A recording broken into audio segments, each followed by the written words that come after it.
Nós não temos a capacidade de ofender a suprema justiça, bondade e amor do universo. Nós nos entendemos com a nossa consciência. A doutrina espírita, pelas leis que ela nos convida a estudar, ela mostra claramente que a vida continua. Normalmente, quem pensa em abreviar o seu tempo de reencarnação, pensa em fazer isso para acabar com um problema, para escapar de uma dificuldade. Agora, se a vida continua, também continua o desafio, continua aquela dificuldade, e mais cedo ou mais tarde, a pessoa vai ter que se defrontar de novo com esse desafio, com essa lição a aprender, para finalmente adquirir os conhecimentos necessários dessa lição e daí superá-la, né? Então a vida continua e também vão continuar os nossos desafios de aprendizado. Então, só por isso, a doutrina espírita já mostra que não resolve nós abreviarmos nosso tempo de reencarnação. Acontece, porém, que a quarta das 5 obras básicas, chamada O Céu e o Inferno, na sua segunda parte, traz uma série de exemplos, de relatos trazidos por via mediúnica, de espíritos nas mais variadas condições. Desde espíritos de grande elevação, que cumpriram com todo sucesso sua missão aqui na Terra, até espíritos que seguiram caminhos inadequados e fracassaram. E eles servem, esses relatos, para nós aprendermos com os bons exemplos e descobrirmos também, aprendermos o que deu de errado naqueles relatos de quem não teve uma vivência bem-sucedida, para evitarmos esse caminho, né? Esse é o propósito desse livro. Especificamente na segunda parte, chamada Exemplos, no capítulo 5º, tem uma série de relatos de pessoas que buscaram abreviar o seu tempo de reencarnação e o que aconteceu com elas. Quem tiver curiosidade, é uma lição interessante a aprendermos, né? Nós falamos até agora sobre o suicídio, pensando naquele gesto ostensivo da pessoa buscando abreviar o seu tempo de reencarnação. Mas e o chamado suicídio indireto? Essa prática acontece devido ao nosso mau hábito em vibrações tristes, em pensamentos infelizes, como, por exemplo, a revolta, a tristeza, a raiva, a reclamação constantes. Nós lemos isso na questão 952 de O Livro dos Espíritos. Kardec faz a seguinte pergunta: como é que o suicídio, um homem que perece, vítima de paixões que ele sabia lhe haviam de apressar o fim, porém aqui não podia resistir, por havê-las o hábito mudado em verdadeiras necessidades físicas? Essa pergunta é sobre um mau hábito, né? Ou seja, um vício. Seja vícios em substâncias químicas, tanto substâncias químicas com venda legal ou ilegal, como também os vícios em pensamentos, em palavras, em atos tristes, como a mania, um mau hábito, né? O vício em reclamar, o vício em ficar triste, vários vícios. Porque é sim uma questão de treinar. A gente se habitua a analisar a vida de uma forma otimista, ou também se habitua a analisar a vida de uma forma pessimista. Isso também é um vício. Os espíritos respondem que isso é um suicídio moral. Há nele, então, falta de coragem, além do esquecimento de Deus. Por falta de coragem para buscarmos aprender e superar as nossas provas, nossos desafios, nossas lições, né? Além de uma falta de fé, quer dizer, um esquecimento de que, sim, Deus está no comando, Deus nos traz bons espíritos para nos auxiliar, nos inspirar.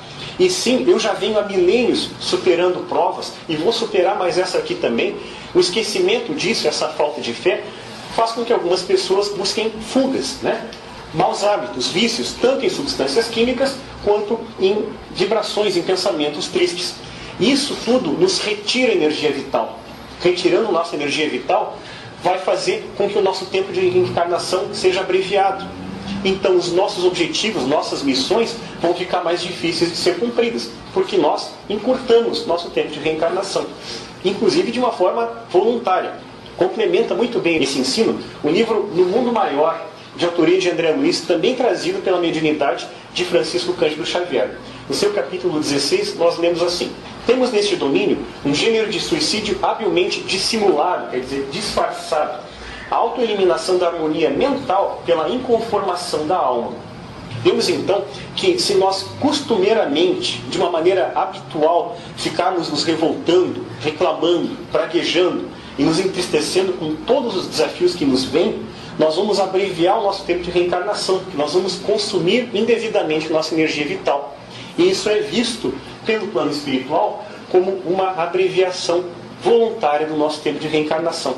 Por isso a necessidade de nós todos os dias analisarmos nosso comportamento e se nós observarmos que a gente tem uma tendência a reagir de uma forma negativa, revoltada com quase tudo que nos acontece, vamos fazer um trabalho para a nossa própria melhoria e superação desse tipo de padrão de comportamento, né, para o nosso próprio bem. E agora vamos à terceira e última parte da mensagem de Hilário Silva, né?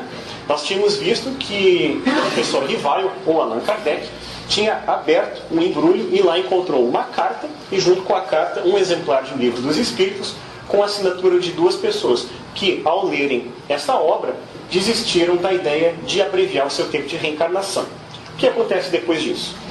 Após a leitura da carta providencial, o professor Rivaio experimentou nova luz a banhá-lo por dentro. Conchegando o livro ao peito, raciocinava não mais em termos de desânimo ou sofrimento, mas sim na pauta de radiosa esperança. Era preciso continuar, desculpar as injúrias, abraçar o sacrifício e desconhecer as pedradas. Diante de seu espírito turbilhonava o mundo, necessitado de renovação e consolo. Allan Kardec levantou-se da velha poltrona, abriu a janela à sua frente, contemplando a via pública, onde passavam operários e mulheres do povo, crianças e velhinhos. O notável obreiro da grande revelação respirou a longos haustos e, antes de retomar a caneta para o serviço costumeiro, levou o lenço aos olhos e limpou uma lágrima. Então, meditando aqui a respeito dessa belíssima narrativa que Hilário Silva nos trouxe, a gente pode ficar pensando nessa história e pensar em vários pontos em que ela diz respeito a nós e tirarmos vários ensinamentos dela. Mas, para finalizarmos aqui essa apresentação, nós destacamos dois pontos.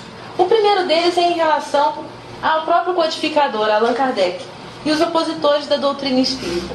Muitas vezes nós pensamos assim, que por uma pessoa ter alguma missão que é destinada a auxiliar várias pessoas, ela não vai encontrar dificuldades na vida. Olha, se nós que também temos as nossas missões pessoais, a primeira delas é a nossa própria transformação íntima, encontramos dificuldades, quanto mais esses que têm essa responsabilidade com todos. E essas dificuldades não são castigos de Deus, nem são coisas para que nos diminuam, que façam que a gente pare. Pelo contrário, são oportunidades que a vida nos dá para que nós possamos aprender, são lições, e com isso nós possamos evoluir, progredir. São elas que nos fazem pensar, parar para refletir a respeito do nosso comportamento e assim superá-los. Nós trouxemos aqui, como vimos na história, Allan Kardec enfrentou dificuldades. Logo no início a gente lembra, né, que ele estava um pouco triste, abatido, com tudo aquilo que ele tinha que responder, aquelas cartas todas. E ele, numa oportunidade, através de uma mensagem mediúnica após a sua desencarnação, que nós lembramos foi em 31 de março de 1869, então em dezembro de 1869, através de um médium que passou essa mensagem, que foi publicada na Revista Espírita. Ele nos disse assim: eu sabia, ao consagrar-me à obra de minha predileção, que me expunha ao ódio, à inveja e ao ciúme dos outros. O caminho se achava inçado, ou seja, cheio de dificuldades que de contínuo se renovavam. Nada podendo contra a doutrina, atiravam-se ao homem. Mas por esse lado eu me sentia forte, porque renunciara à minha personalidade. Então, não podiam falar nada a respeito da própria doutrina espírita, mas tentaram combater Allan Kardec de todas as maneiras e ele foi vítima desse ódio, dessa inveja, desse ciúme. E com isso foi tentando também superar todas essas dificuldades que apareciam no seu caminho e não se deixou abater. Ainda bem, porque com isso a gente tem toda essa obra para poder estudar, né? E me importavam os esforços da calúnia. A minha consciência e a grandeza do objetivo me faziam esquecer de boa vontade as urzes e os espinhos da estrada. Então, quando a gente tem essa consciência do objetivo maior a atingir, a gente consegue passar por essas dificuldades até com mais leveza, sem dar tanta importância a todas elas. E outro ponto que nós observamos é que aconteceu uma situação, alguém que leu o Livro dos Espíritos e que teve a sua vida salva, né, por essas informações, resolveu continuar vivendo e teve essa gentileza de escrever para Allan Kardec, de pegar aquele livro lá que já estava, né, molhado de chuva e fazer uma encadernação bonita e dar de presente para o codificador, agradecendo a ele toda aquela oportunidade que ele tinha vivido, né, aquela situação. E dando conhecimento a ele até que ele pudesse divulgar essa história. E isso foi uma gentileza que a pessoa que escreveu a carta fez e que não era nenhuma obrigação dela. Ele simplesmente podia ter superado aquela dificuldade e seguido em frente, sem precisar escrever aquela carta para Allan Kardec. Mas como é que nós vimos na história? Aquela carta fez com que o codificador, renovasse as suas esperanças, aumentasse a sua disposição para continuar no caminho do bem. E é sempre assim, qualquer atitude positiva que nós temos acaba gerando outras flores de bem ao redor dos nossos passos e também para outras pessoas. O que nos leva a perguntar qual deve ser o nosso empenho no bem.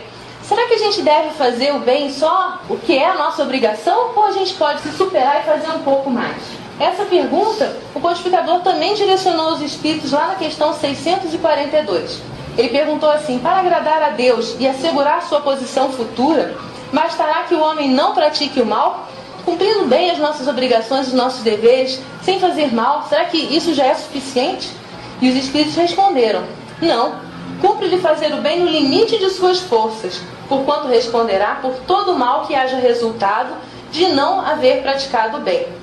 Então que a gente possa realmente estar atento para essas oportunidades que a vida nos traz de fazer o bem. Às vezes a gente pode estar esperando uma oportunidade assim grandiosa, eu vou fazer aquela atividade que vai poder beneficiar muitas pessoas. E não é isso que se espera de nós. A gente tem pequenas oportunidades ao longo do dia. É poder dar um bom dia para alguém, é poder dar passagem para alguém, a pedir licença em alguma oportunidade. São pequenas gentilezas que a gente pode praticar ao longo do dia, que às vezes para nós não tem nem importância nenhuma. A gente faz isso até espontaneamente, mas que podem fazer diferença na vida de alguém.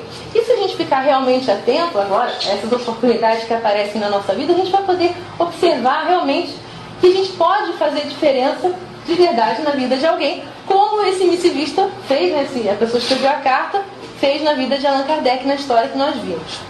E ainda Emmanuel, no livro Vinha de Luz, também psicografado por Francisco Cândido Xavier, que nos traz essas ideias a respeito de caridade que vale a pena nós refletirmos e guardarmos. Ele diz assim, que a caridade jamais se acaba. Então ninguém vai ficar exausto, cansado ou sem nada porque vai continuar fazendo bem ao longo do seu dia. Não, isso daí, pelo contrário, nos renova, nos deixa mais animados ainda. O bem que praticares em algum lugar é teu advogado em toda a parte. Bom, a gente já aprendeu até nas leis da física que toda ação tem uma reação. Então todas as ações positivas que a gente faz também têm reações. Apesar da gente pode não observar exatamente naquele momento, mas todas essas reações das nossas ações vêm para nós. E quão bom a gente pensar que a gente fez várias ações positivas e vamos ter essas reações positivas também. Esse bem que nós vamos fazendo até sem perceber e que vai ser nosso advogado em vários lugares. E ele finaliza então dizendo que através do amor que nos eleva, o mundo se aprimora. Então não somos só nós que estamos progredindo e melhorando. Também o próprio mundo à nossa volta vai se modificando com essas vibrações e essas ações positivas que nós tomamos. É até uma atitude ecológica. A gente vai purificando o ambiente à nossa volta com vibrações positivas e espalhando esse bem. Muito bem. Nós falamos da questão do Consolador prometido, né? Vamos buscar estudar esse assunto um pouco mais em detalhe, buscando entender de início o significado de consolar. O que o dicionário nos diz sobre o que seja esse termo.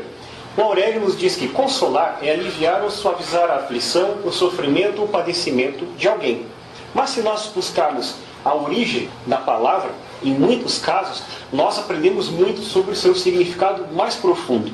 É bem o caso da palavra consolar. Consolar vem de duas palavras do latim, consolis, ou seja, com sol. O Sol, essa nossa estrela relativamente próxima, é a nossa referência de luz, de calor, de energia vitalizante. Por isso, consolar é levar luz e calor ao coração. É fazer com que as tempestades das provas da vida sejam suavizadas pela luz e pelo calor, orientados por vibrações, por energias e por inteligências comprometidas com o bem, voltadas ao bem.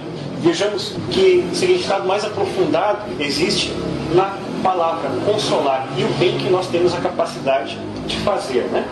Jesus nos fala sobre o Consolador prometido, segundo o relato de João. No seu Evangelho, capítulo 14, versículos 15 a 17 e 26, Jesus diz assim: se me amardes, guardareis os meus mandamentos. E eu rogarei ao Pai, e Ele vos dará outro Consolador, para que fique convosco para sempre. O Espírito de verdade, que o mundo não pode receber porque não o vê, nem o conhece. Mas vós o conheceis, porque habita convosco e estará em vós. Mas aquele Consolador, o Espírito Santo, que o Pai enviará em meu nome, vos ensinará todas as coisas, e vos fará lembrar de tudo quanto vos tenho dito. Vamos pegar alguns trechos dessa passagem evangélica e analisarmos.